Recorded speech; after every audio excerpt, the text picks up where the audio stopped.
Welcome back to my channel. इस video में हम लोग डिस्कस करने वाले हैं who is financial manager and role of financial manager. Financial manager कौन होता है ये जानने के लिए सबसे पहले हमें जानना होगा फाइनेंशियल मैनेजमेंट क्या होती है। बिकॉज फाइनेंशियल मैनेजर वो पर्सन होता है जो फाइनेंशियल मैनेजमेंट के लिए रिस्पॉन्सिबल होता है। तो फाइनेंशियल मैनेजमेंट का मतलब होता है किसी बिजनेस की फाइनेंशियल एक्टिविटीज़ को मैनेज करना सो दैट उसके ऑब्जेक्टिव्स कंप्लीट हो जाएं। अब 3 फाइनेंशियल एक्टिविटीज़ होती हैं मेनली हर बिजनेस में: procurement of funds, investment of funds and distribution of earnings और profits to the shareholders. Procurement of fund का मतलब होता है बिजनेस में पैसे लेके आना। फाइनेंशियल मैनेजमेंट में ये मैनेज किया जाता है कि बिजनेस को जितने पैसे की रिक्वायरमेंट है वो रिक्वायरमेंट हम कैसे पूरा करेंगे। इन्वेस्टमेंट ऑफ फंड्स कि जो पैसा बिजनेस में आया है उसको कहाँ पे यूज़ करेंगे, कहाँ इन्वेस्ट करेंगे। फाइनेंशियल मैनेजमेंट में ये मैनेज किया जाता है कि बिजनेस में जो भी पैसा है उसको कहाँ पे यूज किया जाएगा, कहाँ उसे इन्वेस्ट किया जाएगा सो दैट ज़्यादा से ज़्यादा प्रॉफिट्स अर्न हो। Third is distribution of earnings to the owners. तीसरे में फाइनेंशियल मैनेजमेंट में ये मैनेज किया जाता है कि कंपनी को जो प्रॉफिट होगा इन्वेस्टमेंट्स के थ्रू उस प्रॉफिट का क्या करना है, कितना तो शेयर होल्डर्स को एज अ डिविडेंड देना है एंड कितना कंपनी में ही फ्यूचर के यूज़ के लिए रख लेना है। अब फाइनेंशियल मैनेजर वो पर्सन है जो ये तीनों डिसीजंस लेता है, इन तीनों के रिगार्डिंग डिसीजंस लेता है। प्रोक्योरमेंट ऑफ फंड्स के रिगार्डिंग वो डिसाइड करता है how to get the funds required, कि जो कंपनी को पैसे चाहिए वो कहाँ से कैसे लेके आएंगे। डिफरेंट सोर्सेज होते हैं, इक्विटी शेयर्स, डिबेंचर्स, लोन्स। तो किस सोर्स के थ्रू कंपनी की पैसे की रिक्वायरमेंट को पूरा करना है ये फाइनेंशियल मैनेजर डिसाइड करता है। Next is where to invest the funds to get the best returns. Investment के रिगार्डिंग डिसीजन लेता है फाइनेंशियल मैनेजर कि कहाँ पे पैसा लगाएं जिससे कि ज़्यादा से ज़्यादा प्रॉफिट हो। बिजनेस को एक्सपैंड करने के लिए पैसे को खर्च करे या फिर नई मशीनरी, नए इक्विपमेंट्स के लिए खर्च करे, मार्केटिंग के लिए खर्च करे। Whether to give dividend to share holders and how much. Distribution of earnings के रिगार्डिंग डिसाइड करता है फाइनेंशियल मैनेजर कि कितना हिस्सा शेयर होल्डर्स को एज अ डिविडेंड देना है, प्रॉफिट में से देना है या फिर नहीं देना है, एंड कितना कंपनी में फ्यूचर के यूज़ के लिए रख लेना है। अगर हम डेफिनेशन की बात करें तो सिंपल सी डेफिनेशन है: a financial manager is a professional responsible for management of an organisation's fund. They are responsible for ensuring efficient procurement and allocation of funds and appropriate returns to shareholders in order to achieve objectives of an organization. ये definition की secretary definition नहीं है, मेरी अपनी definition है। So financial manager is a professional responsible for management of an organisation fund. Financial manager एक person है, professional person है जिसके पास मैनेजमेंट स्किल्स हैं। वो एक ऑर्गेनाइजेशन के फंड्स को मैनेज करने के लिए रिस्पॉन्सिबल है। ये इंश्योर करता है कि जो बिजनेस में जो पैसे की रिक्वायरमेंट है उसको एफिशिएंटली पूरा किया जा रहा है, सही सोर्स से बिजनेस में पैसे लाए जा रहे हैं एंड एलोकेशन ऑफ फंड्स, सही जगह पे उस पैसे को यूज़ किया जा रहा है, सही जगह पे उस पैसे को इन्वेस्ट किया जा रहा है ताकि ज़्यादा से ज़्यादा रिटर्न हो एंड शेयर होल्डर्स जो हैं कंपनी के उनको भी अप्रोप्रिएट रिटर्न्स मिल रहे हैं। इन तीनों ही एक्टिविटीज़ को करके फाइनेंशियल मैनेजर ये इंश्योर करता है कि जो भी ऑर्गेनाइजेशन है, जो भी कंपनी है, उसके ऑब्जेक्टिव्स कंप्लीट होंगे। अगर हम आज के टाइम की बात करें तो मॉडर्न एंटरप्राइजेस में फाइनेंशियल मैनेजर का जो रोल है वो और भी क्रूशियल हो गया है पहले के मुकाबले, एंड वो टॉप मैनेजमेंट का एक पार्ट है। So coming to the role of financial manager, इन सारे पॉइंट्स को हम वन बाय वन डिस्कस करेंगे। सबसे पहला है फाइनेंशियल प्लानिंग। फाइनेंशियल मैनेजर जो है वो प्लान प्रिपेयर करता है कंपनी की फाइनेंशियल स्टेबिलिटी को इंश्योर करने के लिए फ्यूचर में। फाइनेंशियल मैनेजर कंपनी की पास्ट परफॉर्मेंस को एनालाइज करता है कि पास्ट में कंपनी के जो डिसीजंस थे उनका क्या क्या इम्पैक्ट आया है, एंड ऑल्सो प्रिडिक्ट करता है कि फ्यूचर में कंपनी को क्या क्या अपॉर्चुनिटीज़ मिल सकती हैं, क्या क्या प्रॉब्लम्स आ सकती हैं।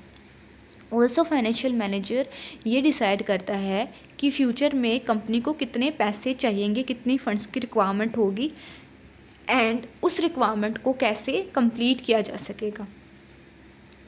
ताकि कंपनी फाइनेंशियली सही ट्रैक पे रहे। मतलब कि फाइनेंशियल जो मैनेजर है वो एडवांस में ही एनवायरनमेंट को स्कैन करके अपॉर्चुनिटीज़, थ्रेट, कंपनी की वीकनेस, कंपनी की स्ट्रेंथ, इनका पता लगा लेता है एंड ये डिसाइड कर लेता है कि कंपनी को फ्यूचर में कब क्या करना है।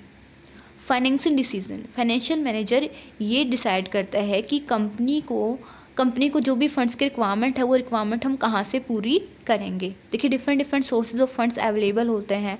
कंपनी जो है वो शेयर्स इशू कर सकती है, डिबेंचर्स इशू कर सकती है, लोन ले सकती है, लोन भी कमर्शियल बैंक से, फाइनेंशियल इंस्टीट्यूशन से एंड ऑल्सो अदर सोर्सेज भी अवेलेबल हैं। तो फाइनेंशियल मैनेजर को इनमें से चूज़ करना होता है कि कहाँ से पैसे लें। Financial manager appropriate source choose करता है कंपनी के लिए फंड्स अरेंज करने के लिए।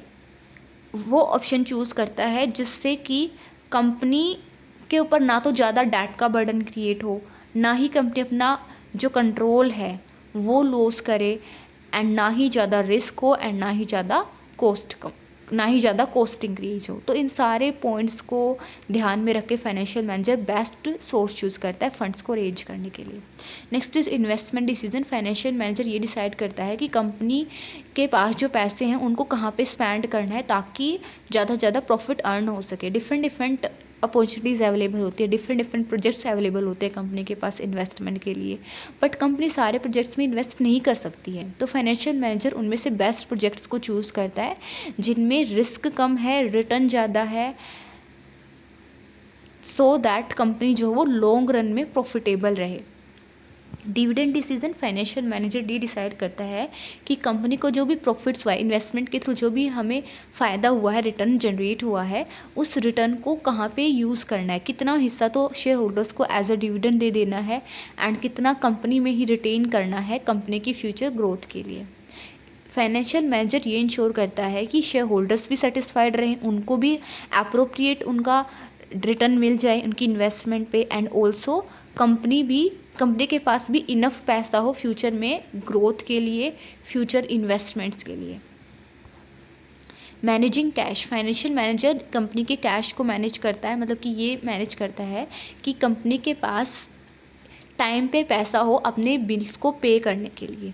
फाइनेंशियल मैनेजर इंश्योर करता है कि कंपनी के पास हमेशा इतना पैसा है कि जब भी उसके ऊपर कोई भी ऑब्लिगेशन आती है पेमेंट के लिए, लाइक सैलरी पे करनी है, बिल्स पे करने हैं, रॉ मटेरियल के लिए सप्लायर्स को पे करना है, तो उस टाइम पे उसके पास कैश अवेलेबल रहे।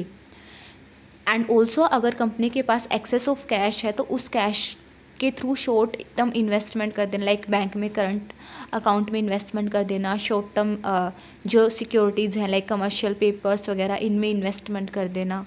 तो ये काम भी कौन करता है? फाइनेंशियल मैनेजर करता है।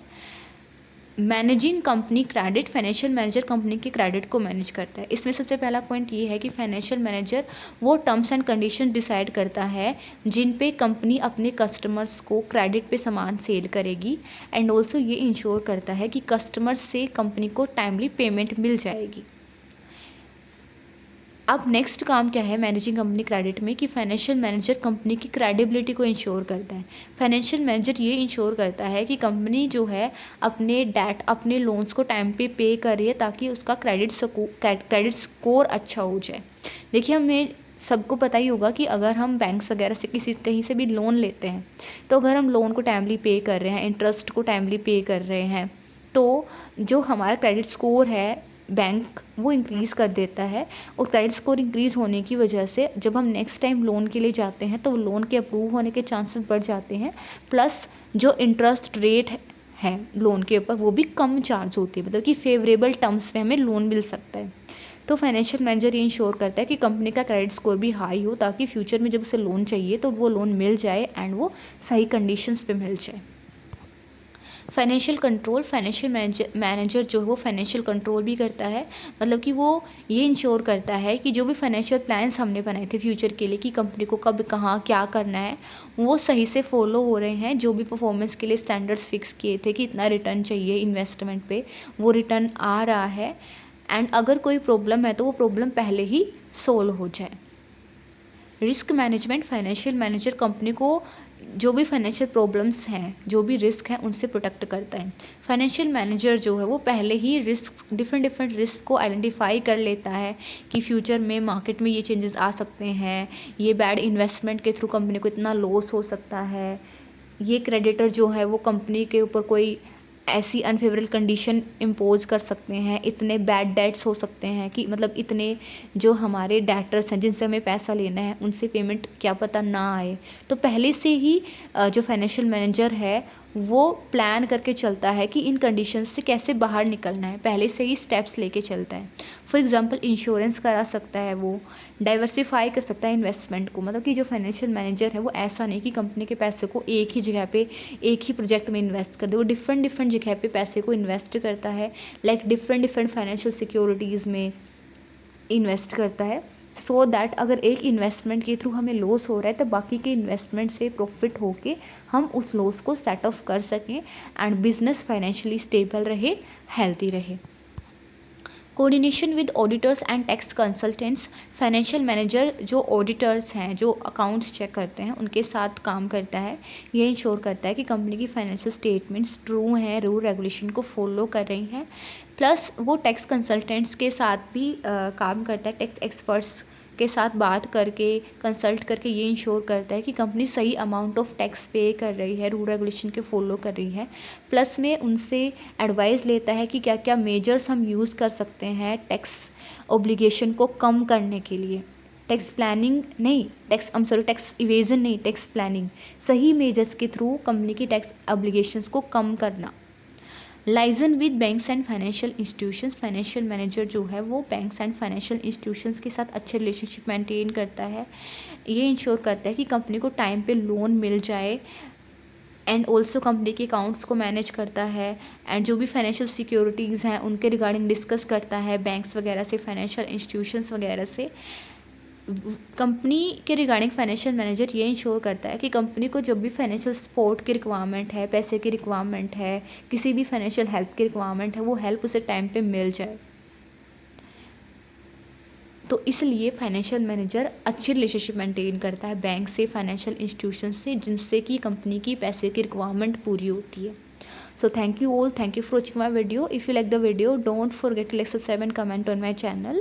In the next video we will be discussing another important topic of financial management, and if you have any topic in your mind you can comment me, and notes तो मैंने almost financial management के डाल ही रखे हैं. So thank you.